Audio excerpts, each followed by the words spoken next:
Tenses പഠിക്കാൻ തുടങ്ങുമ്പോൾ 4 പ്രധാനപ്പെട്ട കാര്യങ്ങൾ ഓർക്കേണ്ടതുണ്ട്. 1. Names of tenses. 2. Verb forms used in each tense. 3rd one, meanings and uses of each tense.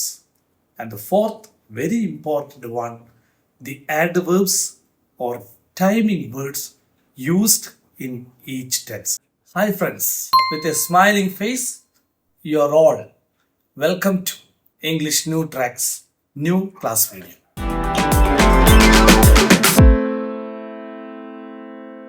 എല്ലാവരും ഇംഗ്ലീഷ് ട്രൂ ട്രാക്കിലൂടെ ലോകഭാഷയായ ഇംഗ്ലീഷിന്റെ വ്യാകരണ ഭാഗങ്ങളിലെ വ്യത്യസ്തമായ അടിസ്ഥാനപരമായ കാര്യങ്ങൾ മനസ്സിലാക്കിക്കൊണ്ട് മുന്നോട്ട് വരികയാണ് എന്നറിയാം.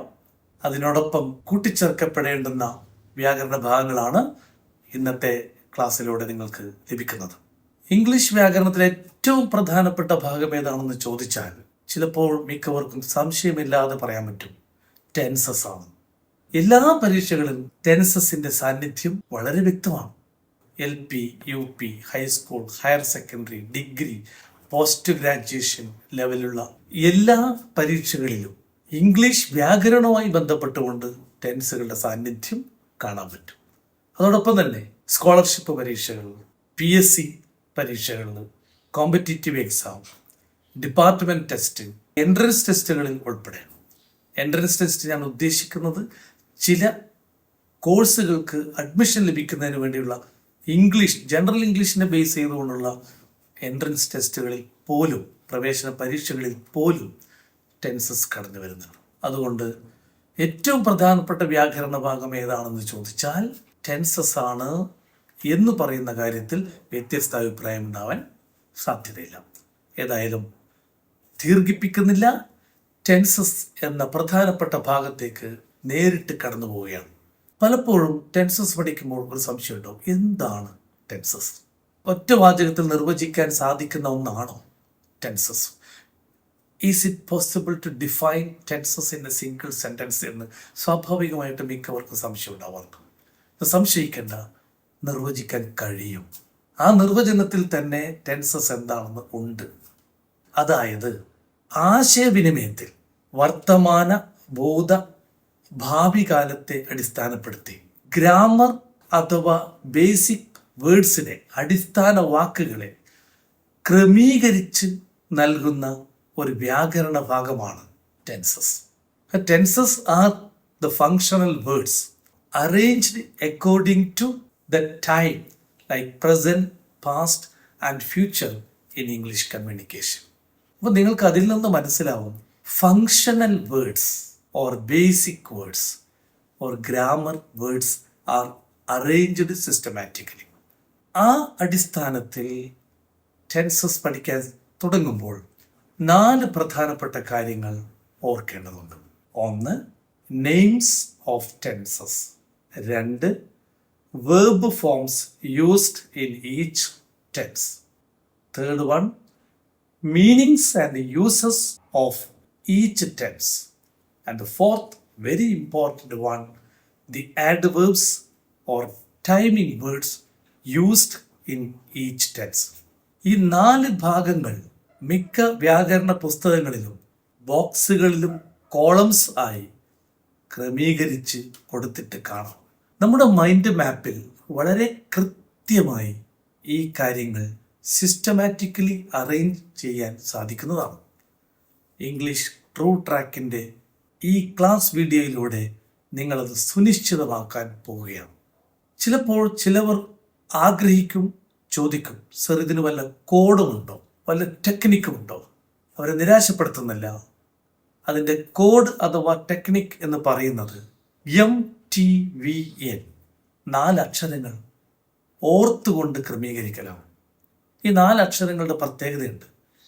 MTVN, MT വാസുദേവൻ നായർ, ഈ അടുത്ത കാലത്ത് നമ്മെ വിട്ടുപോയ മലയാള സാഹിത്യ ആചാര്യനായ MT വാസുദേവൻ നായർ സാറിൻ്റെ പാവന സ്മരണയ്ക്ക് മുന്നിൽ ആദരവ് പ്രകടിപ്പിച്ചുകൊണ്ടാണ് ഞാൻ ഈ അക്ഷരങ്ങൾ നിങ്ങളുടെ മുന്നിൽ തരുന്നത്. ഓർമ്മിക്കാനുള്ള സൗകര്യത്തിന് വേണ്ടി. M stands for meaning of each tense. T stands for timing words used in each tense.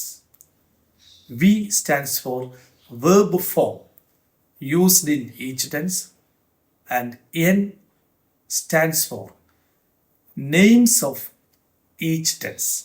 ഇതിൽ MTVN എന്നീ കാര്യങ്ങളെ ക്രമീകരിച്ച് പഠിക്കേണ്ട ആവശ്യമുണ്ട്. പ്രാധാന്യത്തിനനുസരിച്ച് ക്രമീകരിച്ച് പഠിക്കുന്നതിനാണ് റെഗുലേറ്റഡ് ലേണിംഗ് എന്ന് പറയുന്നത്. റെഗുലേറ്റഡ് ലേണിങ്ങിനായി നാം ഈ 4 ഭാഗങ്ങളെ അവയുടെ പ്രാധാന്യത്തിനനുസരിച്ച് കൊണ്ടുവരണം. ആദ്യത്തെ ഭാഗം നെയിം ഓഫ് ടെൻസ് ആണ്. For example, simple present tense. Second one, verb form used. V1 singular or plural. Third one, meaning and uses, that is an action that takes place at the moment of speaking. സംസാരിച്ചു കൊണ്ടിരിക്കെ നടക്കുന്ന ഒരു പ്രവൃത്തിയെ കാണിക്കാൻ ഉപയോഗിക്കുന്നു. അവിടെ ഒട്ടനവധി uses വരുന്നുണ്ട്. ഇപ്പോൾ to show a habitual action in the present, to show universal truth and universal fact. ഇത്തരത്തിലുള്ള ധാരാളം കാര്യങ്ങൾ അവിടെ വരുന്നുണ്ട്. നാലാമത് വരുന്നത് the timing words or adverbs used in simple present tense. For example, usually, generally, daily, occasionally, seldom, always, everyday, daily, etcetera. ഈ മാതൃകയിൽ വേണം ക്രമീകരിക്കാൻ. അതിനെ പറയുന്ന പേരാണ് റെഗുലേറ്റഡ് ലേണിംഗ്. അപ്പോൾ റെഗുലേറ്റഡ് ലേണിങ്ങിലൂടെയാണ് ടെൻസസ് ഓക്കെ ആക്കാൻ പോകുന്നത്. ഇന്നത്തെ ക്ലാസ് വീഡിയോയിൽ പ്രസന്റിലും പാസ്റ്റിലും ഫ്യൂച്ചറിലും കടന്നു വരുന്ന സിമ്പിൾ ടെൻസസ് മാത്രമാണ് ഉൾപ്പെടുത്തിയിട്ടുള്ളത്. First one, simple present tense. Second one, simple past tense. And the third one, simple future tense. Let us learn simple present tense. Name of the tense, simple present tense. Verb form used.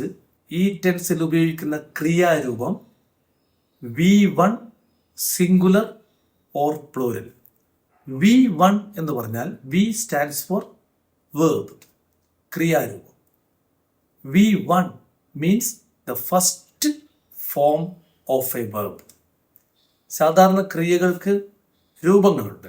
ഇപ്പോൾ present, past, past participle എന്ന ക്രമത്തിലാണെങ്കിൽ go, went, gone, come, came, come, speak, spoke, spoken. അതിന് first ഫോമാണ് V1 കൊണ്ട് ഉദ്ദേശിക്കുന്നത് speak. Singular or plural കൊണ്ട് ഉദ്ദേശിക്കുന്നത് V1 singular, S ending verbs are singular. For example, speaks, goes, comes, reads, writes. വളരെ എളുപ്പമാണ് നമുക്ക് സിമ്പിൾ പ്രസന്റ് ടെൻസിൽ ഉപയോഗിക്കുന്ന സിംഗുലർ വേർബ്സ് തിരിച്ചറിയാൻ. എല്ലാ ക്രിയകളും പ്ലൂരൽ ഫോമിലാണ്. Speak, come, go. കാരണം അവയൊന്നും എസ് എൻഡിങ് വേർബ്സ് അല്ല. ഈ ക്രിയകളെ എസ് അല്ലെങ്കിൽ ESൽ അവസാനിപ്പിച്ചാൽ നമുക്ക് ഏകവചന രൂപം ലഭിക്കുന്നതാണ്. അപ്പോൾ സിമ്പിൾ പ്രസന്റ് ടെൻസിൽ സിംഗുലർ ആൻഡ് പ്ലൂരൽ പ്രത്യേകം ശ്രദ്ധിക്കണം വേർബ് ഫോമിൻ്റെ. ഇനി സിമ്പിൾ പ്രസന്റ് ഉപയോഗിക്കുന്നത് എവിടെയൊക്കെയാണെന്നും സിമ്പിൾ പ്രസന്റ് ടെൻസ് അർത്ഥമാക്കുന്നത് എന്താണെന്നും മനസ്സിലാക്കി. For example, the sun rises in the east. സൂര്യൻ കിഴക്ക് ഉദിക്കുന്നു. ഇതൊരു യൂണിവേഴ്സൽ ആക്ഷനാണ്, പെർമനന്റ് ആക്ഷനാണ്. സിമ്പിൾ പ്രസന്റ് ടെൻസിലെ ഒരു ഉദാഹരണം. മറ്റൊന്ന്, a beautiful bird flies high in the sky. നോക്കൂ, ഒരു ഭംഗിയുള്ള പക്ഷി ആകാശത്തിന്റെ ഉയരത്തിൽ പറക്കുന്നു. The action that takes place at the time of speaking. ഈ രീതിയിലാണ് സിമ്പിൾ പ്രസന്റ് ടെൻസിലെ സെന്റൻസുകൾ ധാരാളമായി കടന്നു വരുന്നത്. ഇനി സിമ്പിൾ പ്രസന്റ് ടെൻസിനെ എളുപ്പം തിരിച്ചറിയാൻ വേണ്ടി സഹായിക്കുന്ന വാക്കുകൾ, അതാണ് ടൈമിംഗ് വേർഡ്സ് അഥവാ adverbs used in the simple present tense. For example, usually, generally, daily, നേരത്തെ സൂചിപ്പിച്ച വാക്കുകൾ. എങ്ങനെയാണ് തിരിച്ചറിയുന്നത്?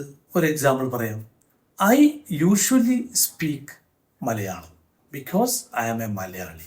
ഈ സെന്റൻസിൽ യൂഷ്വലി എന്ന വാക്ക് സൂചിപ്പിക്കുന്നത് സിമ്പിൾ പ്രസന്റ് ടെൻസിനെ ആണ് എന്നുള്ളതുകൊണ്ടാണ് സ്പീക്ക് എന്ന സിമ്പിൾ പ്രസന്റ് ടെൻസിന്റെ വേർബ് ഉപയോഗിച്ചത്.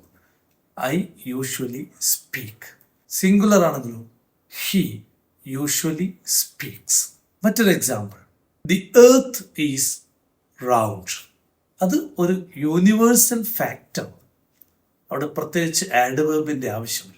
ആഡ്വേർബ് ചേർത്തുകൊണ്ടുള്ള മറ്റൊരു എക്സാമ്പിൾ സിമ്പിൾ പ്രസന്റ് ടെൻസിൽ പറയുകയാണെങ്കിൽ, ഇപ്പോൾ always. My friend always comes late. My friend singular ആണ്, അത് കംസ്. ഓൾവേസ് എന്ന ടൈമിംഗ് വേർഡ് സിമ്പിൾ പ്രസന്റ് ടെൻസിനെ സൂചിപ്പിക്കുന്നു എന്നുള്ളതുകൊണ്ട് my friend always comes late. അതിനൊരിക്കലും നമുക്ക് my friend is always coming late എന്ന് പറഞ്ഞുകൂടാം. അങ്ങനൊരു സെന്റൻസ് ഇംഗ്ലീഷിലുണ്ട്. പക്ഷെ നമ്മുടെ മത്സര പരീക്ഷയിലൊക്കെ right answer option, correct answer option നമ്മൾ സെലക്ട് ചെയ്യുന്നുണ്ടെങ്കിൽ, ചൂസ് ചെയ്യുന്നുണ്ടെങ്കിൽ തീർച്ചയായിട്ടും ഈ രൂപത്തിൽ മാത്രമേ ചൂസ് ചെയ്യാൻ വേണ്ടി സാധിക്കൂ. എന്തായാലും സിമ്പിൾ പ്രസന്റ് ടെൻസിനെ കുറിച്ചുള്ള ഒരു ക്ലാസ്സാണ് നിങ്ങൾക്കിപ്പോൾ ലഭിച്ചിട്ടുള്ളത്. ആവർത്തിച്ച് കേൾക്കുക. ഇതുമായി ബന്ധപ്പെട്ടിട്ടുള്ള സിമ്പിൾ പാസ്റ്റ്, സിമ്പിൾ ഫ്യൂച്ചർ തുടങ്ങിയവയിലേക്ക് അടുത്ത വീഡിയോകളിൽ നിന്ന് നിങ്ങൾക്ക് അതിനെ സംബന്ധിച്ചുള്ള വിശദമായ ക്ലാസ്സുകൾ ലഭിക്കുന്നതാണ്.